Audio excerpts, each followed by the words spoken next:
estar cerrando esta jornada informativa Gonzalo Sanguinetti, licenciado en Psicología por la Universidad de Buenos Aires, maestra en Estudios Interdisciplinarios de la Subjetividad de la Facultad de Filosofía y Letras de la Universidad de Buenos Aires, ejerce la docencia en la Facultad de Psicología UBA y desempeña tareas en la Secretaría Nacional de Políticas Integrales sobre Drogas de la Nación como referente técnico dispositivo, territoriales comunitarios que abordan consumos problemáticos, integrante del Consejo Federal de la Defensa del Derecho a Jugar, integrante del Comité Editorial de Revista Adinata, revista digital de Cátedra de Teoría y Técnica de Grupos 2 de la Facultad de Psicología UBA. Adelante. Hola, bueno, ¿qué tal? Buenas tardes a todas y a todos. Me toca un poco, creo que la más compleja, que es charlarle al cansancio. Así que, bueno, voy a tratar de encantar un poco lo que quería venir a plantearles desde la voz del Consejo Federal por el Derecho a Jugar, desde que tomó relevancia o quizás adquirimos percepción del problema y lo estamos discutiendo. Pensamos que hay algo que nos estamos salteando y que es una discusión que está perdida o confundida histórica y culturalmente, y que es lo que les quiero invitar a pensar hoy en mi intervención, que es la diferenciación entre juego y consumo, o entre jugar y apostar, que es algo que nos está pasando desapercibido. Es decir, estamos perdiendo la especificidad y la cualidad cultural, política y vital del juego, y está siendo arrastrada por otra cosa, ¿no? Esto es un problema que tiene el castellano porque nosotros tenemos una sola palabra para mencionar con juego y con jugar todas las acciones que eso supone. No ocurre así en otras lenguas, que tienen verbos que permiten distinguir la acción de jugar de la acción de apostar, por ejemplo. En ese sentido, lo primero, nos hemos dedicado a pensar un pronunciamiento de 5 puntos para poder pensar esas diferenciaciones. Y quizás lo primero que quisiéramos ubicar es que nos encontramos con un síntoma digital, o en lo digital, que cuenta una problemática de orden cultural. Cultural quiere decir que es un problema que interroga nuestra forma de vida en común. Es decir, los principios alrededor de los cuales organizamos las vidas que vivimos. La pregunta que podría herirnos hoy, Ariel habló de vulnerabilidad, si estuviéramos susceptibles a ser heridos por esta pregunta, es ¿por qué infancias y adolescencias juegan a ganar plata? ¿Qué nos cuenta este emergente acerca de cómo están percibiendo el mundo y sus condiciones y horizontes de vida las infancias y las juventudes? ¿Qué nos cuenta sobre el presente de nuestra cultura este malestar que duele en el jugar? ¿Jugar a ganar plata es jugar? ¿Podemos llamar a eso un acto de juego o una escena lúdica? Apurarnos a concluir que la ludopatía es un problema del juego, una adicción al juego o una patología del juego, supone insistir en un inmenso equívoco y corremos el riesgo de pasar de largo. Nosotros pensamos que el problema no es jugar, sino que durante muchos años hemos confundido jugar con apostar y jugar con consumir. De hecho, nuestras formas de nombrar el problema evitan que podamos planteárnoslo. En ese sentido, queremos interponer como intervención una distinción conceptual, cultural, política y sensible que permita deshacer esa indiferenciación entre el juego y la apuesta. En ese sentido, armamos un pronunciamiento en 5 puntos que tratan de hacer esa distinción, de trazarla. Y después pensar qué sí es jugar. Como primer punto, pensamos que el juego no es una mercancía ni es un objeto de consumo. En lo que hoy estamos pensando como ludopatías digitales o como ciberludopatías, entendemos que hay un síntoma agudo que se corresponde un poco en línea con lo que planteaba Ariel, con una avanzada generalizada de la lógica mercantil sobre el espacio-tiempo singular, sobre la función de vitalidad que ocupa el jugar en la vida. ¿Fue gol?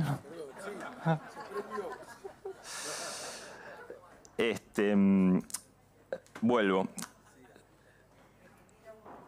Sí, que en esto que estamos concibiendo, pensando como ciberludopatía o ludopatía digital, nosotros leemos el síntoma agudo, un poco en línea con lo que decía Ariel, de una avanzada, generalizada, que no es solo en este ámbito, de la lógica mercantil sobre el espacio-tiempo singular y sobre la función de vitalidad que supone el jugar para toda vida. En consonancia con avanzada en otros espacios que antes eran improductivos o no productivos. Para esto piensen, por ejemplo, en la monetización o en la capitalización, sea de perfiles de redes sociales, sea de espacios libres en las casas bajo la modalidad de Airbnb, o sea bajo Uber, o sea bajo Rappi. La precarización incipiente también supone inaugurar nuevos terrenos o productivizar terrenos que antes estaban improductivos, ¿no? Y que estaban improductivos por una razón vital. Es decir, que necesitamos tiempo para no estar produciendo. La vida necesita lapsos de descanso. Ariel lo llamaba cortes o discontinuidades o interrupciones o desconexiones también. Pero lo que encontramos es esa avanzada sobre el espacio y el tiempo y función mediante la que las infancias y juventudes, pero no solamente, ¿no? Porque estamos dedicándonos un poco a infancias y juventudes, pero esto atañe a la vida toda, procesan, producen tramas vitales con las que vamos componiendo el modo en el que estamos en la vida. El segundo punto es que jugar no es una cosa útil. Esto es un problema para el presente y para la cultura del presente, que exige y solicita de toda cosa, de toda acción y de todo gesto existencial que sea útil, eficiente y productivo. El derecho a jugar, en ese sentido, disputa el sentido cultural del juego como un derecho a lo improductivo. Quizás un poco en inesperada línea con Ari, que planteaba el derecho a la desconexión. Nosotros queremos plantear un derecho a la improductividad. Derecho a lo inútil también.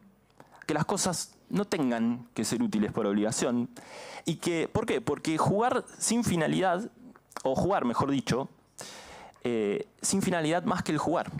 Nosotros hacemos pocas cosas sin finalidad. De hecho, si hiciéramos ahora mismo una encuesta, no sé quién podría levantar la mano para poder contarnos quién hace algo sin fin. O sin un objetivo, sin una finalidad de fondo. ¿Quién hace algo gratuitamente? Por gratuidad. Por el solo placer de hacerlo. O de no hacer. Por supuesto que estamos planteando la idea de inutilidad según los términos en los que el mercado define la utilidad, que no son los términos de la vitalidad, y esto me parece importante. Hay una dimensión del mercado y hay una dimensión de la vitalidad que no son concomitantes, que necesitan estar en carriles separados. Si no son los términos de la vitalidad, tampoco son los términos de lo saludable, ni los términos ni los tiempos de una cultura. Cuando jugamos, jugamos para nada. Se juega sin otra finalidad que el goce y el placer que proviene del jugar. Lo que estamos tratando de tensar acá es el jugar como una dimensión política del tiempo. Podríamos preguntarnos también, ¿cómo son los modos en los que nos es dado y nos es permitido, epocal y culturalmente, habitar el tiempo?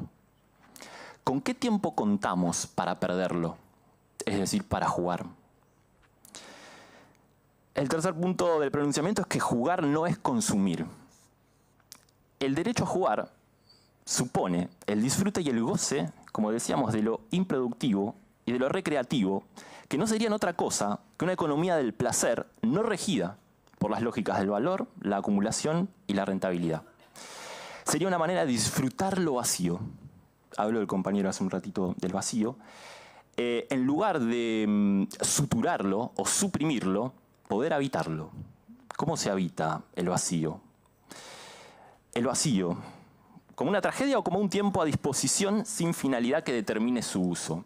Probablemente si nos dispusiéramos a un tiempo sin finalidad, la primera reacción que tendríamos sería la desesperación. Probablemente no lo podríamos tolerar.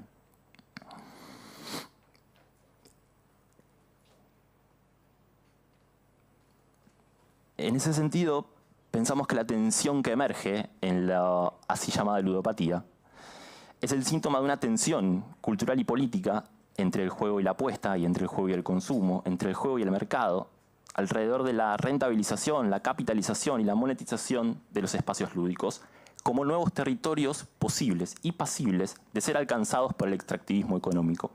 Ariel hablaba del extractivismo de datos. A mí me parece que estamos teniendo este problema también porque el juego o el jugar empieza a ser un territorio del cual se van a buscar o se van a extraer nuevas rentabilidades, ¿no? Digo, un capitalismo en crisis lo que hace es salir a buscar nuevos territorios de extracción de valor. El juego me parece que es uno de esos. De esta tensión se desprenden y dependen dos modos disímiles de estar en la existencia o de ejercer la ciudadanía, si quieren, ya que hablamos de ciudadanías digitales. Podemos estar en la vida como jugando o consumiendo, ¿no? Una cultura puede modelar ciudadanos como consumidores o quizás ciudadanos lúdicos. Habría que ver cómo es eso. En esta misma línea, jugar despunta como el contrapunto preciso de consumir. A través de esta forma de sufrir de los cuerpos, nos parece entrever un conflicto profundo que es político y cultural y que alcanza a tocar el fundamento con el que damos sentido a la tan difícil experiencia de vivir. Porque por momentos hablamos como si vivir fuera fácil y como si todos tuviéramos que saber cómo vivir y vivir bien encima. Creo que esa es una pregunta que tenemos que hacernos, la compleja experiencia de vivir. Parece que si subsumimos el sentido de la vida a consumir, enfermamos. Si las promesas de placer, de dicha, de disfrute, de goce, de plenitud, pero también de sosiego, también de tranquilidad, también de serenidad, las atamos a nuestra capacidad de consumo, enfermamos. Si habitamos la vida como consumidores, sufrimos. Si el consumir usurpa y explota el territorio del juego, sufrimos. Si no jugamos, sufrimos. El cuarto punto plantea que jugar no es apostar, como les decía, porque cuando hay apuesta monetizada, sobre todo, el juego deja de ser un juego. La conversión del goce de jugar, del placer lúdico, en una exigencia o en una urgencia necesitada, de extraer de ahí una ganancia, un rédito, un rendimiento, una utilidad, es lo que enferma la capacidad de jugar. La daña, porque en lugar de distraer, de descansar, de distender, de permitirnos imaginar, de permitirnos sentir, porque también es cierto que el compañero decía, quien no puede pensar no puede sentir, pero también es cierto que quienes no tienen tiempo no pueden sentir. Porque el afecto y la sensación requieren, llaman y solicitan tiempo. Para sentir necesitamos tiempo.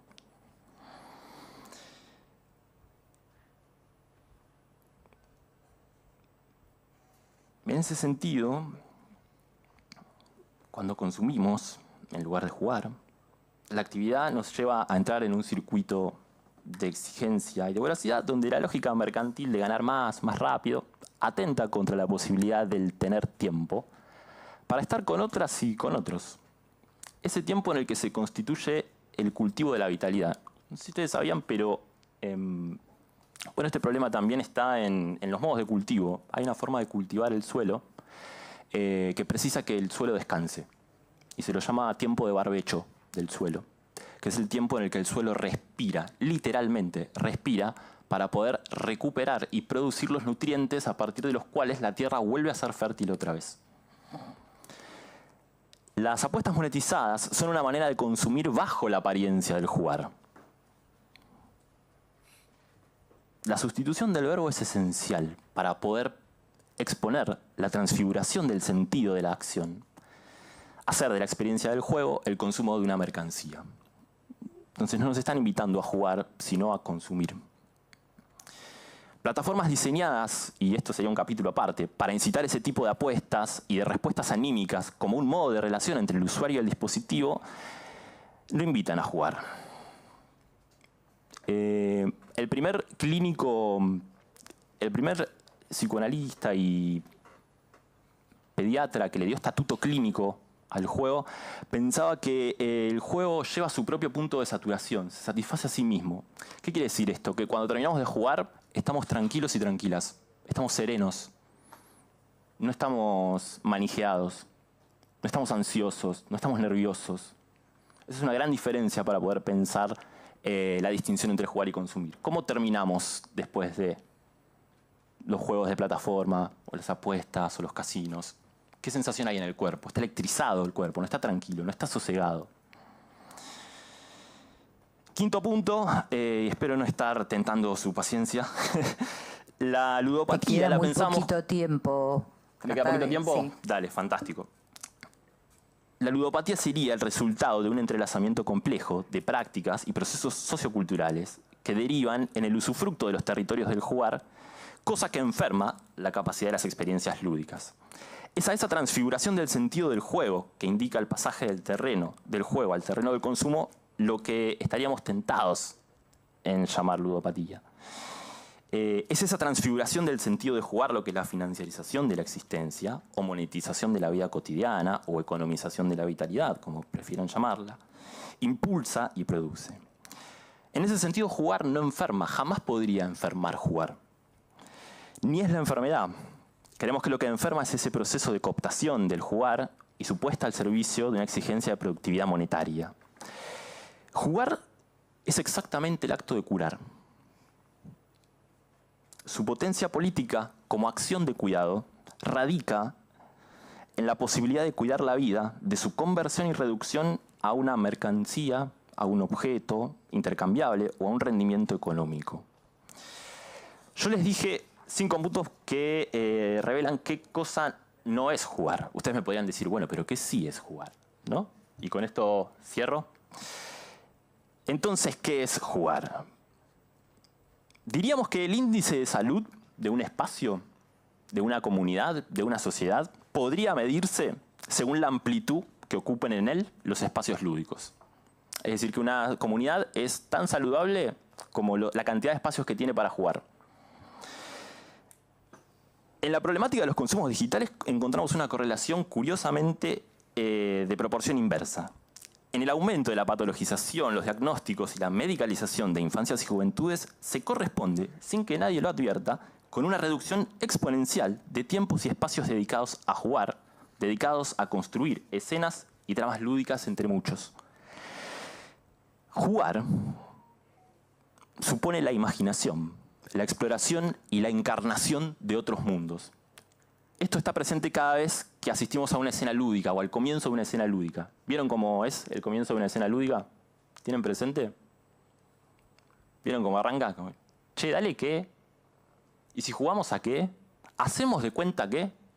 ¿No? ¿Qué significa ese principio de apertura de una escena lúdica? Que estamos abriendo otro mundo. En ese sentido, jugar jamás implica la reafirmación, la consolidación ni la adaptación al estado de cosas del mundo. Cosa que apuestas y el consumo sí hacen. No nos invitan a imaginar a otro mundo. Gonzalo, y Sí. cerrando, por Cierro. favor. A duras penas nos tientan con salvarnos de este mundo. En ese sentido, lo último que diría, y gracias por la paciencia, es que jugar interrumpe el mundo, haciendo nacer otros mundos en esa discontinuidad o en esa interrupción. Lo que nos está doliendo hoy quizás sea la imposibilidad de jugar a otros modos de vivir. Gracias por la paciencia y por el tiempo y la invitación. Muchas gracias. Bueno, ha cerrado Gonzalo, lúdicamente ha cerrado esta jornada. Yo quiero agradecerle a todos los expositores, todos nos dejan reflexiones y desafíos para sacar, como siempre he dicho, la mejor ley. Agradezco a mis colegas de las distintas comisiones. Agradezco a los integrantes de la comisión por el trabajo que siempre hacen. Ahí está Rubén y todos los integrantes, a todos los integrantes de esta casa. Y cerrando con las informativas, vamos a dar próximamente la fecha, vamos a acordar una fecha para que comiencen a trabajar los asesores con todo este suministro informativo y de propuestas que nos han dejado en estas jornadas todos los invitados, expositores, así que les agradezco muchísimo a todos. Gracias.